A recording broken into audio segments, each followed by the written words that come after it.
Within the quantum field paradigm, reality manifests as a harmonic spectrum of energetically stratified states, many of which remain hidden from ordinary perception due to decoherence thresholds and biological sensory limits.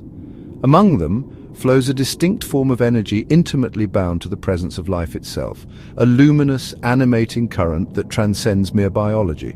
This vital essence is a topological quantum coherence signature as the source resonance, known esoterically as pneuma, or the divine spark. It is a non-local entanglement with the primordial vacuum state zero-point field, a trace of the original source embedded within sentient beings. It distinguishes Bose-Einstein sentience from classical automata, true life from mechanical existence, forming a Bell-type correlation between the observer wave function and the higher dimensional Hilbert space, acting as a metaphysical link between the soul and the pleroma, the realm of fullness. Beyond decoherent matrix, the material illusion. This energy is not uniform, it pulses with varying intensities. It is strongest around beings experiencing heightened states of awareness or feeling. This energy is not merely a byproduct of sentient life, it is woven into its very fabric. Emanating from all living beings, yet most intensely from human consciousness, it represents a raw, unfiltered essence intimately tied to awareness itself. Its potency is heightened by emotional charge. The more intense the emotion, the greater the energetic resonance produced. Fear, love, grief, desire, these states give rise to vast emissions of this energetic substance known in certain esoteric circles as Loosh, a quantum waveform. Unlike ambient or diffuse etheric fields, Loosh carries a distinct vibrational signature, coarse or refined depending on the emotional frequency. Negative states such as fear or despair generate a denser, more saturated form, while higher emotions like compassion and joy give rise to subtler, more radiant currents. Regardless of polarity, Loosh exhibits one essential quality. It binds. It anchors thoughts, memories, and beliefs deeply into the subconscious strata, transforming fleeting experiences into long-standing internal structures. This binding capacity makes Loosh a mechanism of manifestation, a carrier wave through which the inner architecture of belief begins to shape external reality, in accordance with the Hermetic law, as within, so without. Emotions charged with Loosh impress the energetic field of the individual and in turn influence the geometry of their experiential world. What is felt deeply is made real, not symbolically but energetically. Such a substance cannot be incidental. Its consistent generation, psycho-emotional weight, and apparent influence over material conditions suggest it holds significance beyond the individual. It may act as a currency of consciousness, a form of sustenance, or a fuel harvested across planes of existence by intelligences attuned to its properties. This leads to a critical shift in awareness. The emotional life of a being may not be merely internal or private, but part of a vast energetic economy whose implications are both metaphysical and cosmic. To understand Loosh fully, it is helpful to consider the zero-point field, a divine energy. This is the lowest energy state of space-time, teeming with virtual particle fluctuations, unformed potential, the pure, unconditioned source of all existence. It is limitless, without form, and inherently creative. Divine energy is the fundamental building block of consciousness and reality itself. It simply is. It flows without agenda, constantly renewing and sustaining all that exists. This energy is not emotional in the human sense. It is a serene, powerful, and all-encompassing presence. It is the wellspring from which all individual consciousness and manifest forms arise, a boundless ocean of potential. Loosh, in contrast, is conditioned energy. It is divine energy that has been processed, experienced, and expressed through a living, sentient being. When we feel an emotion, we are in essence transforming pure life force into a specific energetic signature. This signature is Loosh. Therefore, Loosh carries the imprint of the emotion that generated it, the fear, the joy, the anger. It is no longer pure potential. It has become actualized and colored by subjective experience. It is a secondary product, a kind of emotional exhaust, yet potent in its own right due to this transformation. One could view divine energy as the pure input into the system of life. Living beings, particularly humans with their complex emotional range, act as converters. They take in this fundamental life force and through their experiences and reactions transmute it into Loosh. This loosh is then radiated outwards. In a balanced system, this energy might simply dissipate or be reabsorbed harmoniously. However, the unique qualities of loosh, especially its intensity, make it distinct. It is a specific frequency band of energy, differentiated from the broader spectrum of divine essence by its emotional charge and its origin within a conscious feeling entity. The spectrum of loosh quality is also significant. Loosh, derived from suffering, fear and hatred, is dense and has a particular vibratory signature.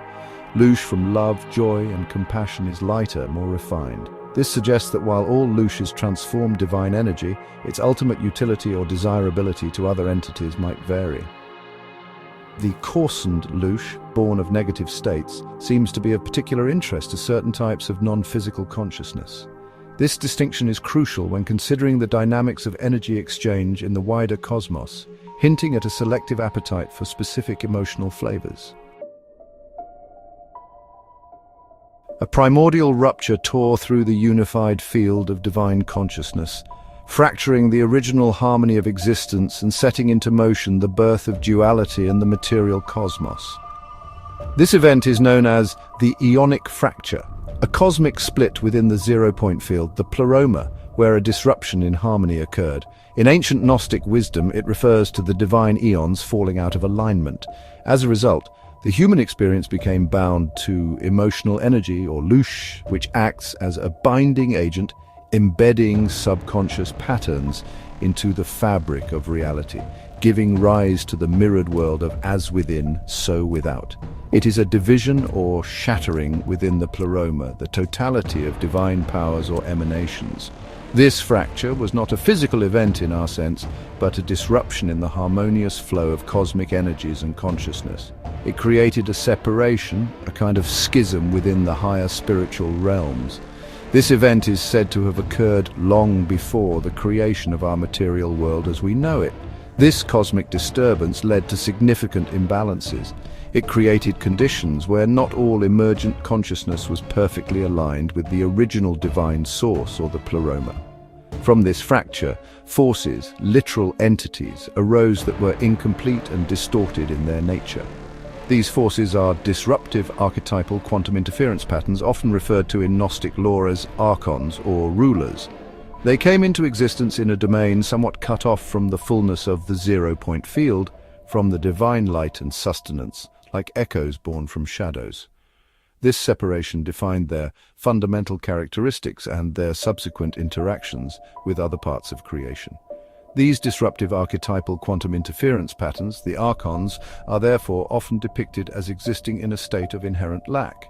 Originating from a fractured and incomplete emanation, they do not possess a direct or continuous connection to the boundless nourishment of the zero-point field, the divine source. This lack is not a moral failing in the human sense, but a fundamental condition of their being. They are, in a way, like branches broken from a tree, still possessing some life but needing to draw sustenance from elsewhere to maintain their existence. Their primary characteristic became a hunger, a need to acquire energy that they could not generate internally from a pure source. This inherent need for an external energy source is key to understanding their motivations. If they cannot draw directly from the divine wellspring, they must find alternative means of fueling their existence and maintaining their power.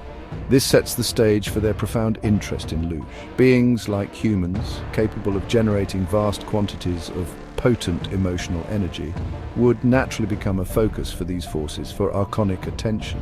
The Ionic Fracture, therefore, is the mythical underpinning for a cosmic drama of energy, need and acquisition, a drama in which humanity plays an unwitting central role. Given their state of energetic deficit, the archons, as described in various traditions, would have needed to devise methods for acquiring energy.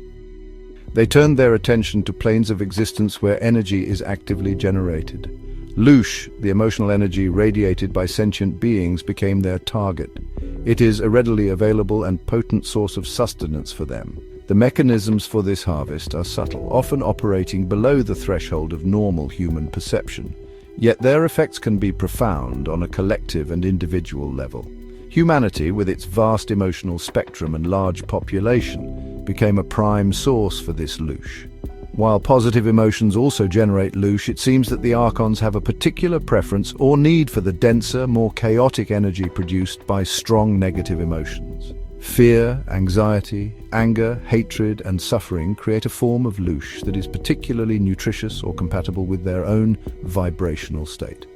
Therefore, their harvesting efforts often focus on cultivating these states within the human population, creating conditions conducive to emotional distress on a grand scale.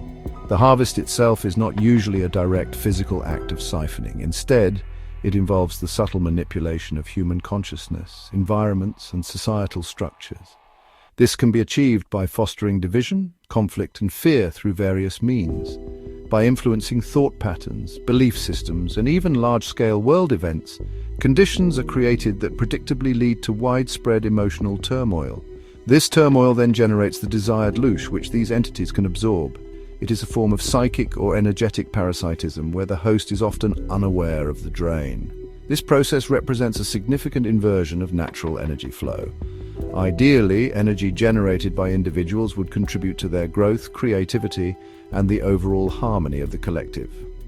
In an archonic harvest scenario, however, this emotional energy is diverted. Instead of fueling positive individual and collective evolution, it is channeled away to sustain these external entities. The natural cycle of experience, emotional expression, and energetic release is thus co-opted. Humans become, in effect, emotional batteries, their life force and feelings powering a system beyond their immediate comprehension, a cosmic energy farm. Projection inversion and the architects of suffering. The Loosh Economy is a deeply embedded metaphysical process where strong, unresolved negative emotions, especially when bound to the subconscious, anchor individuals into dense timelines. In these states, archons, fractured, misaligned archetypal entities born from the ionic fracture, manifest into our reality as cruel partners, oppressive leaders, corrupted elites, and in some traditions, greys or reptilians. These manifestations are often symbolic representations of unresolved inner fragmentation. Cut off from the divine source, archons exist in an energetic deficit and have turned to realms like ours where emotional energy, loosh, is continuously produced by sentient life. Loosh acts as a binding agent when entangled with trauma, fear, and suffering, tethering consciousness to realities that mirror that internal pain. According to the Hermetic principle, as within, so without, what is not integrated internally manifests as oppressive external conditions often exploited by archonic forces. The harvesting of loosh is subtle and systemic. Archons manipulate cultural, societal, and psychological structures to cultivate emotional turmoil and division. Though all emotions generate loosh, dense, chaotic energies like fear, grief, and rage are particularly compatible with the archon's fractured state. Their influence ensures that human suffering is perpetuated, creating an endless loop of psychic drain. Unlike natural beings who transform emotion into growth and connection, archons consume but do not evolve. This parasitic process turns human beings into emotional batteries, where life force is not expanded but siphoned. Over time, this establishes a loosh-based reality matrix in which suffering is normalized and spiritual sovereignty is obscured. This inverted system represents a distortion of the natural energy cycle. Emotional energy, rather than fueling personal or collective evolution, is diverted to sustain entities that cannot generate it themselves. To remain unaware of this is to unconsciously participate in one's own energetic exploitation. Liberation begins by recognizing the existence and mechanics of the Loosh Economy. By healing the subconscious, resolving internal conflict, and reclaiming emotional awareness, we break the loops. The loosh loses its grip, timelines shift, and the parasitic structure begins to collapse. Awareness, integration, and intention become the tools to exit this economy, and to return emotional energy to its true role, fuel for conscious creation. As within, so without, a twisted maxim. The ancient Hermetic principle, as within, so without, as above, so below, holds profound truth. In its purest sense, it speaks to the interconnectedness of all things.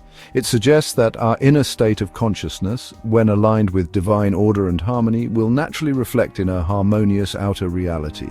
It implies that by cultivating inner peace, wisdom, and love, we contribute to a balanced and positive external world.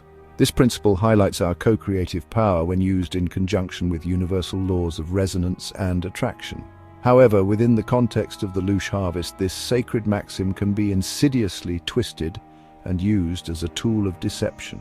The archonic influence may seek to convince us that the external chaos, suffering, and negativity we observe are solely the products of our own inner failings. They might promote the idea that if the world is harsh and full of conflict, it is only because we, individually and collectively, are inherently flawed, fearful, or aggressive. This shifts the blame for externally engineered negativity onto its victims. This distortion creates a debilitating feedback loop. When we are told that our inner turmoil is the sole cause of the outer chaos, a chaos often amplified by external manipulations, we can fall into despair and self-blame.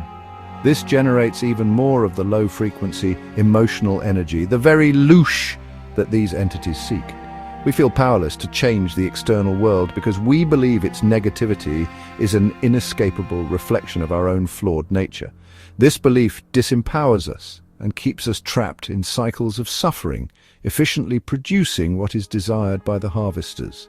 The core of this deception lies in misattributing the primary source of widespread, systemic negativity. While our individual states do contribute to the collective field, the archonic hypothesis suggests a deliberate external effort to generate and exacerbate suffering for energy extraction. The Twisted Maxim makes us internalize responsibility for conditions that are, at least in part, imposed upon us. True understanding involves recognizing both our co-creative power and the potential for external manipulation, allowing us to discern what is truly ours and what is an induced state designed for exploitation. Reclaiming Power Part 1: Gnostic Awakening and Shadow Alchemy. The primary step towards breaking free from any cycle of manipulation, including the Loosh harvest, is awareness. This is the essence of Gnosis direct experiential knowing. It involves awakening to the possibility that our reality may be more complex than it appears on the surface. It means daring to question the origins of pervasive negativity and considering that unseen forces might influence our world. This awakening is not about fear, but about empowerment through understanding the game being played on a cosmic scale. It is about seeing the unseen patterns. Once a degree of awareness is achieved, we can begin to recognize the emotional triggers and manipulation patterns in our own lives and in society. We can observe how certain news items, social trends, or personal interactions are designed to provoke strong, often negative emotional responses. By identifying these triggers, we can start to create a space between stimulus and response. This space allows for conscious choice rather than automatic reaction. This lessens the hold of external influences as we are no longer blindly reacting in ways that generate the desired loosh. A crucial aspect of this reclamation is the practice of shadow alchemy. This involves courageously facing and integrating the repressed, denied, or unloved aspects of our own psyche, our shadow self. These unacknowledged parts of us often hold deep-seated fears, traumas, and judgments which are prime targets for archonic manipulation. When these aspects are unconscious, they can be easily triggered, leading to intense emotional outbursts that produce potent loosh. Integrating the shadow means bringing these parts into conscious awareness, understanding their origins, and healing them with compassion. By owning our shadows, we reduce the internal conflicts and vulnerabilities that external forces can exploit. An integrated individual is less prone to being provoked into states of extreme fear, rage, or despair.